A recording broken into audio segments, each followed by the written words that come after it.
बिस्मिल्लाहिर्रहमानिर्रहीम। अस्सलाम वालेकुम नाज़रीन, आप यूट्यूब चैनल देख रहे हैं। मैं इमरान खान हूँ। इंतहाई अफसोसनाक वाक़या जो चाइनीज़ के ऊपर अटैक हुआ कराची में, अब उसकी तफसीलात जो है वो सामने आ रही हैं। शुरू में सिर्फ ये पता चला कि एक धमाका हुआ है, फिर एरिया को कॉर्डन ऑफ कर दिया गया। फिर बाद में आहिस्ता आहिस्ता इत्तलात आई और पता चला कि चाइनीज़ थे जो पाकिस्तान आ रहे थे। पाकिस्तान और चीन की ज़बरदस्त दोस्ती है, एक शराकतदारी भी है। चाइनीज़ और पाकिस्तान जो है वो एक दूसरे के साथ मिलकर काम करते हैं। यहाँ पाकिस्तान में बहुत सारे प्रोजेक्ट हैं और पाकिस्तान जो है वो चाइना के साथ तजारत भी करता है और एक ज़बरदस्त किस्म के पड़ोसी भी हैं।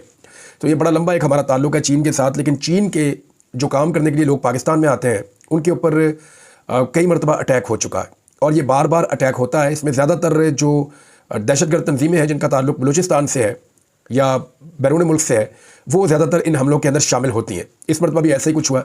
ये एक दहशतगर्द हमला था जिसमें 2 चीनी शहरियों समेत 3 अफराद हलाक हुए, 17 अफराद इसके अंदर ज़ख्मी हुए हैं। बहुत सारी गाड़ियाँ जो हैं वो जलकर तबाह हो गई हैं और चीन ने कहा जी कि जल्द अज जल्द इसकी तहकीकात की जाए, पाकिस्तान के ऊपर उन्होंने कहा। और साथ ही साथ पाकिस्तान ने कहा कि ये पाकिस्तान और चीन के जो ताल्लुकात हैं ये उनको ख़राब करने की एक साजिश है। दूसरी जानब पाकिस्तान की हुकूमत ने यकीन दिलाया कि पाकिस्तान मुजरिमान को न सिर्फ कैफ़े किरदार तक पहुँचाएगा बल्कि आइंदा इस तरह के वाक़यात को रोका भी जाएगा। ये 12 वाक़यात होते रहे।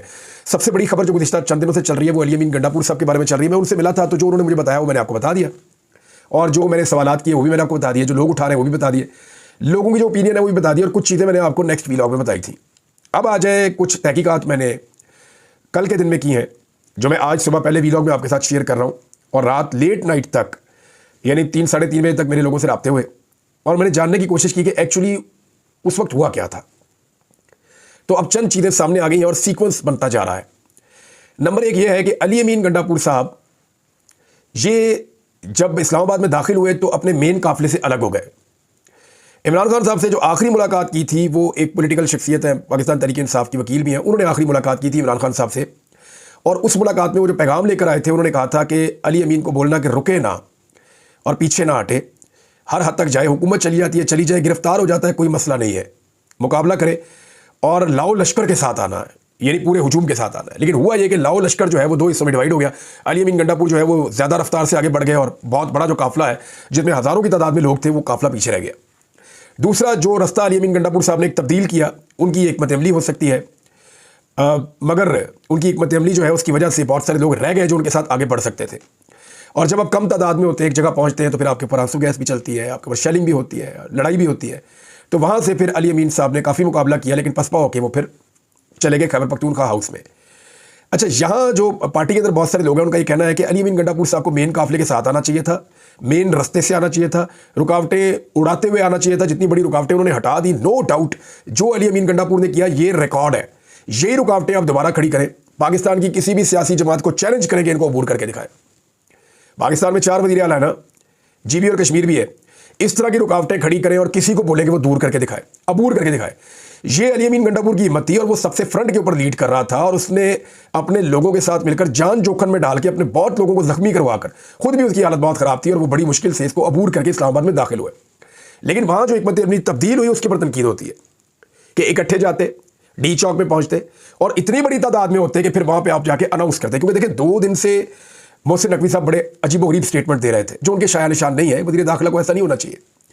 तो वहाँ खड़े होकर कहना चाहिए था कि लो हम आ गए, ये हमारा पाकिस्तान है, हम यहाँ पहुँच गए डी चौक में और हम आए आईनी तरमीम के खिलाफ।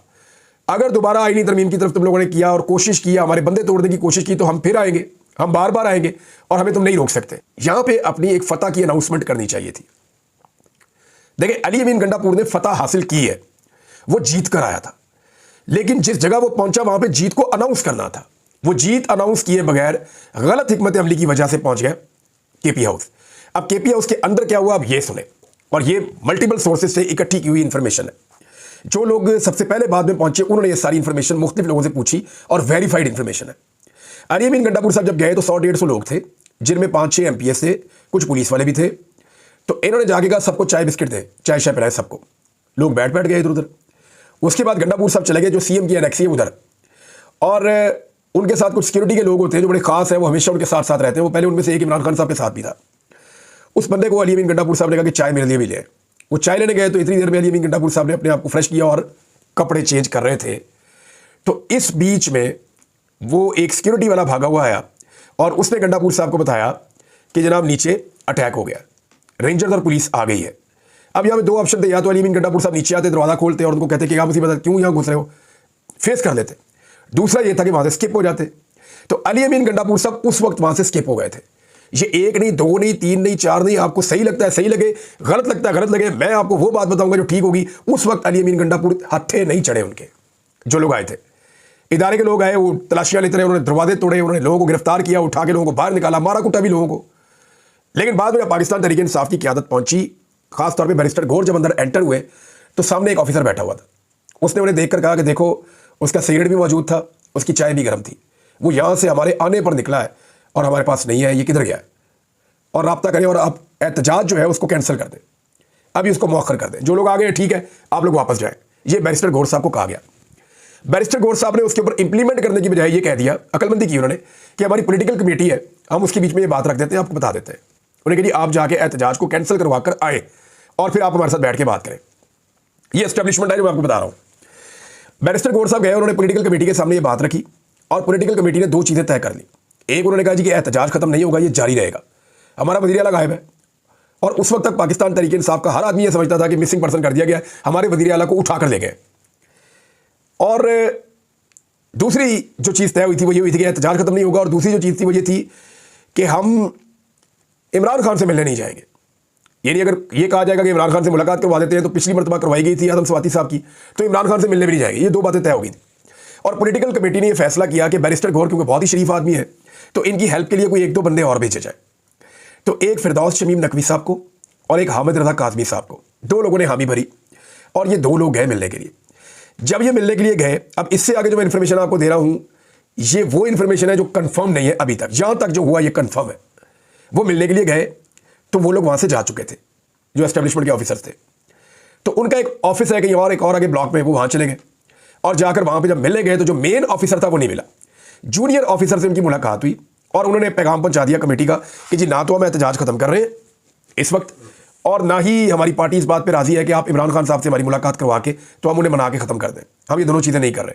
तो गंडापुर कहाँ है और वो सीनियर ऑफिसर कहाँ है? तो उन्होंने कहा जी उनकी तो मीटिंग चल रही है। अब इसमें शुबा यह है कि उस वक्त या तो अली अमीन गंडापुर साहब ने खुद रब्ता किया, मुमकिन है उन्होंने किया हो कि भाई तुम मेरे पीछे भागे हो, आओ बैठे बात करते हैं, या तो ये होगा, या कहीं बाहर अली अमीन गंडापुर साहब जब निकले या किसी जगह छुपे वहां से वो ट्रेस हो गए। क्योंकि देखिए, जो अली अमीन गंडापुर साहब कहानी बता रहे हैं ना, वो बता तो रहे हैं, वो पर्दा डाल रहे हैं, किसी और के गुनाह पे पर्दा डाल रहे हैं। तो वो अली अमीन गंडापुर ने तो पहले भी पर्दा डाला था, वो फिर पर्दा डाल रहे हैं। लेकिन एक्चुअली कोई उस पर यकीन नहीं कर रहा। लोगों को पता है कि अली अमीन गंडापुर साहब ने कहीं पे कोई नेगोशिएशंस, कोई बातचीत, कुछ ना कुछ हुआ है, इनको कहीं ले जाया गया और ये खबरें भी दी गई लोगों ने कि जनाब ले जाया गया और वह बातचीत भी हुई है। अब जो कुछ हुआ उसके बाद वो मैं आपको पहले बता चुका हूं कि वो फिर उसके बाद नुसरत जावेद साहब की खबर ठीक है, उन्होंने कहा जी असेंबली में आ जाएंगे अचानक। फिर वो असेंबली में आ गए, खैबर पख्तूनख्वा असेंबली में।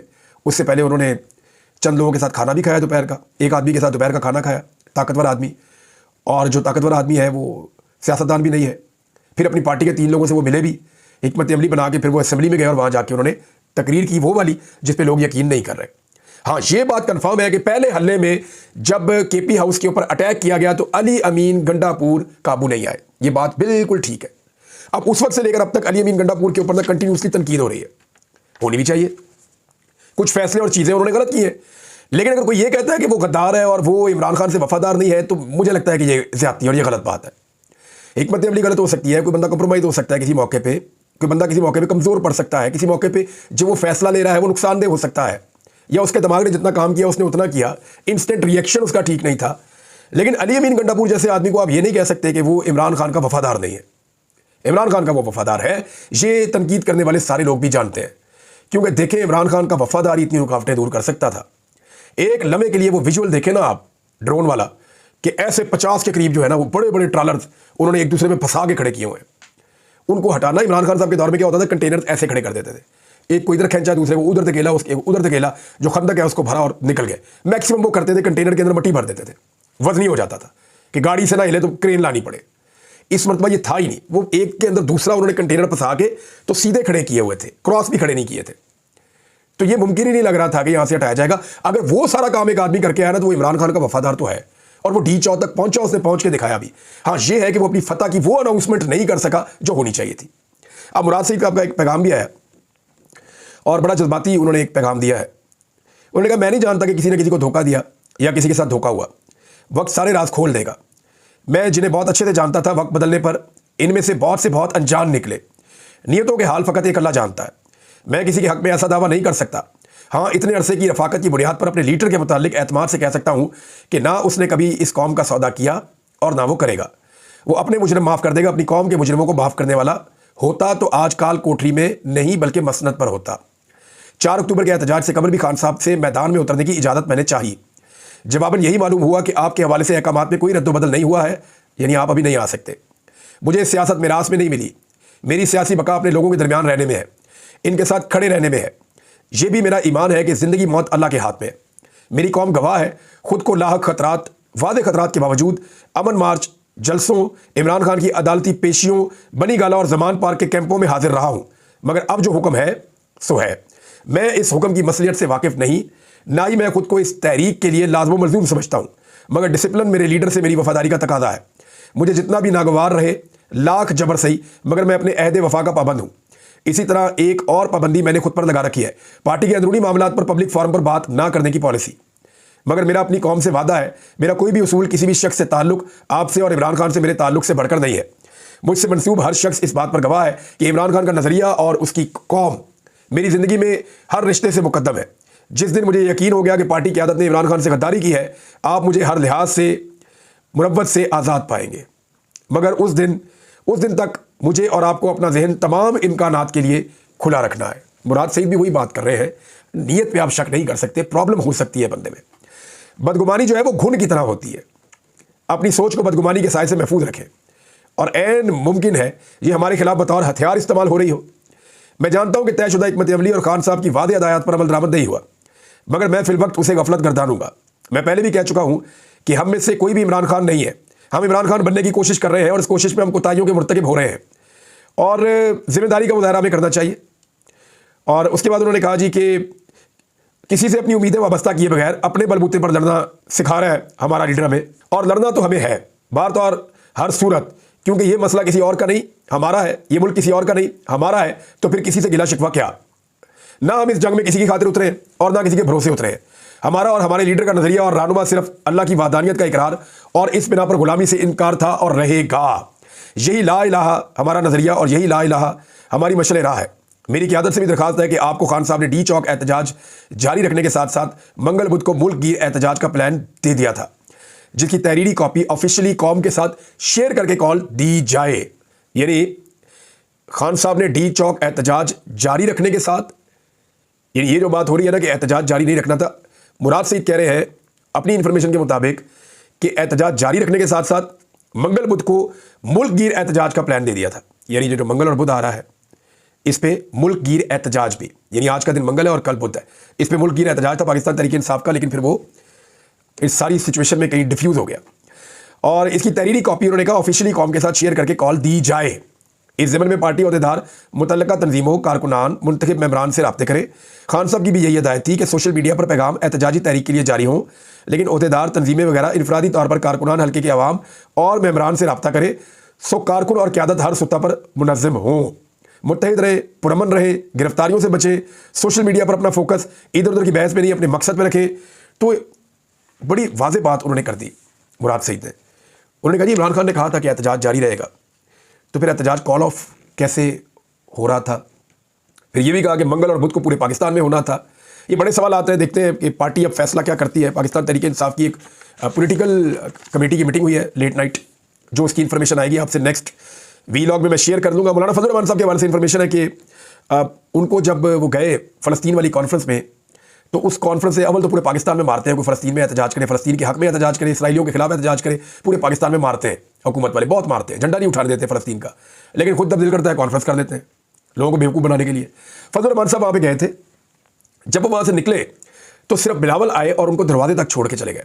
फजल रहमान साहब खुद बाहर गए, गाड़ी में बैठे और घर चले गए जहाँ भी जाना था। नवाज शरीफ और शहबाज शरीफ जब निकले तो आसिफ अली जरदारी और बिलावल दोनों आए और नवाज शरीफ और शहबाज शरीफ को गाड़ी तक छोड़ने गए, दरवाजे तक नहीं, गाड़ी तक छोड़ने गए और वहाँ से उनको रवाना किया। तो फजल रहमान साहब के साथ थोड़ी सी सर्द मोहरी दिखाई इन लोगों ने। इसका मतलब है कि फजल रहमान साहब ने उनको कोई आसरा नहीं दिया। अपना मुसवदा फजल रहमान साहब की पार्टी ने तैयार कर लिया है और पीटीआई के साथ शेयर कर दिया है। मैंने पीटीआई के लोगों से भी बात की, फजल रहमान साहब की पार्टी को पूछा इन्हें भी क्या मुसवदा, उन्होंने कहा जी आपको बहुत जल्द पता चल जाएगा, 1-2 दिन में हम पब्लिक के साथ शेयर कर देंगे, अपना मुसवदा हम छुपा के नहीं रखेंगे। लेकिन पीटीआई के एक सोर्स ने मुझे कहा जी कि आप ये जान लें कि ये मुसवदा हुकूमत को काबिल कबूल नहीं होगा जो हमें इसकी समझ आ रही है।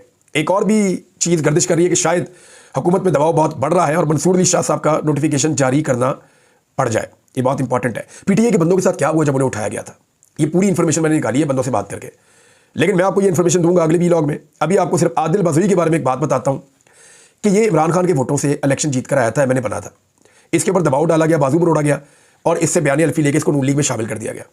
ये आदमी पहले दिन से लेकर अब तक अपोजिशन के बेंचों में बैठता है, ये जाता ही नहीं हुकूमत में।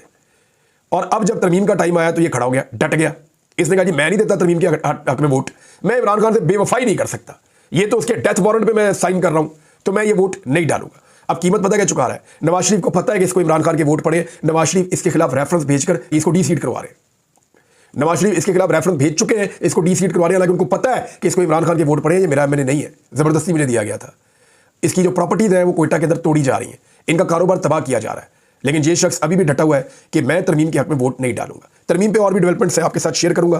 तहरीक इंसाफ के जो वकला हैं वो जा रहे हैं अदालत में आज के दिन इमरान खान साहब से मुलाकात की इजाजत देने के लिए, और तौहीन अदालत का उन्होंने केस दायर किया है और ये सिमन रफत साहिबा की, जस्टिस सिमन रफत साहिबा की अदालत में जाएगा क्योंकि उन्होंने ये केस पहले सुना हुआ है। तो देखते हैं इसका रिजल्ट क्या आता है। अब तक के लिए इतना अपना ख्याल रखिएगा, अपने इस चैनल का भी। अल्लाह हाफिज़।